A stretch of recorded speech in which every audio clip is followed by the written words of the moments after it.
You absolute fool. Don't you dare lay a hand on him. Those were the first words that flew out of my wife's mouth, my unfaithful wife, as I punched the man whose hand had just disappeared beneath her skirt. That man was Brandon. He'd recently returned to town, and now she stood there, defending him like I was the outsider. "We've been together for 3 months," she screamed, rage dripping from every syllable. "Ever since he came back, and we're getting married." Then came the final knife twist. You pathetic cuck, I'll make sure you walk away with nothing when the divorce hits. I promise you, I'll make your end quick and merciless. They say there's a moment in life when the heart just stops believing. For me, that moment came on an unassuming Saturday afternoon. The kind where everything feels normal, until it all collapses. I'd come home early from a business trip. A bouquet in one hand, my suitcase in the other, already imagining a cozy evening at home. Instead, I walked into silence. The door was slightly ajar. Something about it felt off. My gut whispered to walk away. I didn't listen. Inside, I heard laughter drifting from the living room. Then a voice that definitely wasn't mine murmured, "Come on, don't be shy." I dropped my suitcase quietly and walked forward. And there they were. My wife, Madison, lounging on the couch with a wine glass in hand. Her blouse undone just enough to send a message she wasn't even trying to hide. Sitting right next to her was Brandon, my childhood friend, the one who had disappeared for years, to find himself. His hand had found its way under her skirt like he belonged there. I didn't think. I reacted. A rush of fury drowned out reason. My fist landed square on his smug face. He staggered, crashed into the coffee table, then hit the ground hard. And then she looked at me like I was the intruder. "You idiot! Don't touch him. He's my first love," she snapped, dropping to her knees beside him like I was invisible. She cradled his head as if I meant nothing. "We've been seeing each other for 3 months," she continued, spitting every word like venom. "We're getting married, Greg." She rose to her feet with unnerving calm. "And as for you, you're done. You cuckold fool. I'll make sure you don't see a single cent in the divorce." That word, cuckold, landed like a bomb in my chest. She thought she had ended me. What she didn't realize was, she didn't break me, she awakened something. I wasn't going to fight to keep her. I was going to destroy her, and the man she let into our home. That same night, I checked into a run-down motel far from the neighborhood. Not because I had nowhere to go, but because I needed isolation. A place where I could start to become something new. The version of me she married? He was gone. In his place stood someone patient, calculated, someone who knew how to dismantle an enemy piece by piece. The first move was simple: gather evidence. I accessed the cloud account we used to share. She had never revoked my access. That was her first mistake. What I found was beyond betrayal. Flirty messages going back 6 months. Hotel bookings charged to my card. A voice message she sent him, mocking me, calling me nothing more than a stand-in. I didn't get emotional. I got organized. Every file was sorted, by date, by location, by type. I labeled the folder I created with bitter irony, the cuckold files. Next came Brandon. We hadn't spoken in nearly 10 years, but I remembered something from our teen years. He'd gotten in trouble once. A sealed juvenile record. Fraud. Identity theft. I reached out to a friend who owed me a favor. 36 hours later, I had a PDF with all the sealed court documents. Then I started looking into the loan Brandon had just applied for. A life coaching business. The irony was thick. But he hadn't disclosed his felony. Even if sealed, omitting it on a federal loan is a crime. Now it was Madison's turn. She worked in HR. Her company cared deeply about public image and trust. So when they received an anonymous package filled with evidence, pictures of her with Brandon, proof she'd accessed private employee files after hours, and documentation showing she had shared confidential HR records with Brandon, they launched an internal review. She didn't even know it yet, but the cracks were forming. She was suspended a week later. Brandon's loan application was denied.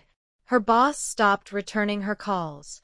Their announcement on social media about getting engaged? Ignored by everyone. No likes, just silent unfollows. As for me, I hadn't even made my real move yet. This was only the beginning. I didn't just want to walk away from the wreckage. I wanted to make sure she had nothing left to rebuild with. Everything I had collected, every message, every image, every transaction, was organized down to the last detail and handed to a lawyer known for handling ugly, high-stakes breakups. He went through the contents silently, then leaned back and said, "This is as airtight as it gets. You'll walk out with the house, the car, and even the dog if you want." I grinned. She loves that dog. That's why I want him. Call it petty or poetic, but it mattered. When we arrived at court, Madison acted like she was starring in a drama meant to win her an award. Designer heels, crisp blouse, and a smile that screamed victory. Brandon stood beside her, wearing a suit that didn't fit, trying to look confident. They expected me to be timid, to fold. Instead, my attorney entered with a neatly labeled binder, Exhibit A, The Downfall of Madison Reeves. He didn't raise his voice. He didn't need to. Calmly, one by one, he laid out the facts. Images of Brandon living in our home while we were still legally married. Documents proving Madison had accessed confidential employee records and shared them with him. Records showing she used our joint account to pay for a luxury weekend, on my birthday. The judge didn't interrupt. His only visible reaction came when the transcript was read out loud, Madison calling me a spineless nothing. I stayed composed. Brandon, however, leaned over to whisper something to her. She smacked his arm away.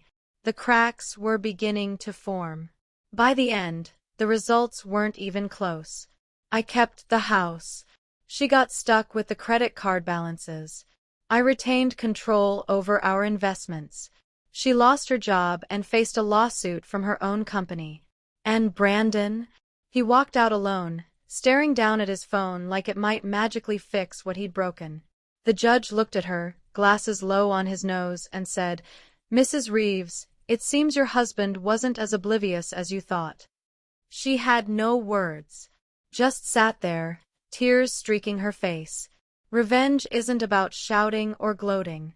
It's watching them stumble over the very ladder they thought would lift them higher, while you walk away without a scratch. 3 weeks after the court ruling, I got a message from someone we both used to know. No greeting, just a text. Brandon disappeared. Moved to Arizona. Left her behind. I didn't answer, but that night I checked her profile. Her status had quietly changed. The engagement announcement vanished. No new posts. Just silence. Curious, I searched for Brandon's business site. Gone. The phone line was disconnected. The company license? Revoked. The bank had opened an inquiry into the loan he lied on, using a fake application and omitting his juvenile record. So he ran, leaving her with empty promises and nothing to show for them. Madison spiraled fast. She tried appealing the divorce terms, claimed emotional abuse, said I manipulated her, but the facts were indisputable. She lost again. Then came the emails. First one read, "Can we talk? I know you probably hate me, but we had real memories, Greg." I didn't reply. A second message followed. "Brandon's gone. I'm renting a studio apartment. You win. Are you happy?" Still, I stayed silent. Because it was never about beating her. It was about reclaiming my peace. Months later, I went on a date. Nothing serious, just drinks on a rooftop and some good conversation. She asked if I'd been married before. I told her the truth. She blinked and said, "Wait, you're Greg Callahan? I've heard of you." Apparently, my story had made its rounds, not as gossip, but as a kind of legend. The man who didn't rage or beg. The one who got it all back without screaming. She smiled. I respect that. Most guys just rant online. I shrugged. Sometimes, silence makes the loudest noise. People think revenge ends once the dust settles. But real closure comes in the quiet afterward, when you realize you're free. It's been over a year since she stood in our home and tore our marriage apart like it meant nothing. Since she spat that word like a curse, cuckold. Since she tried to rewrite me as the villain in her story. Now, I laugh. I took a new job with a better title. Bought a motorcycle. My weekends are mine again. Spent outdoors, on the water, away from lies. I no longer flinch when my phone buzzes. I don't second-guess every word people say. Because freedom doesn't come from their absence. It comes when you realize you never needed their presence in the first place. Just last month, I got one final message from her. "I saw you at the cafe. You looked happy. I'm glad. I wish I'd known what I had." No apology. Just regret. Shallow. Useless. I didn't write back. She'll never forget what I did. Not the evidence, not the courtroom, not the way everything fell apart in her hands while I remained silent. She'll remember how I walked away without turning back. If you've been betrayed, don't shout. Don't destroy things just to feel like you've taken control. Build yourself back. Get smarter, stronger, strategize, then hand them the shovel and let them dig their own collapse. Because the best revenge? It's letting them lose everything they risked when they underestimated you, while you build a life they'll never be part of. She thought I'd be her mistake, but I became the ending she couldn't rewrite.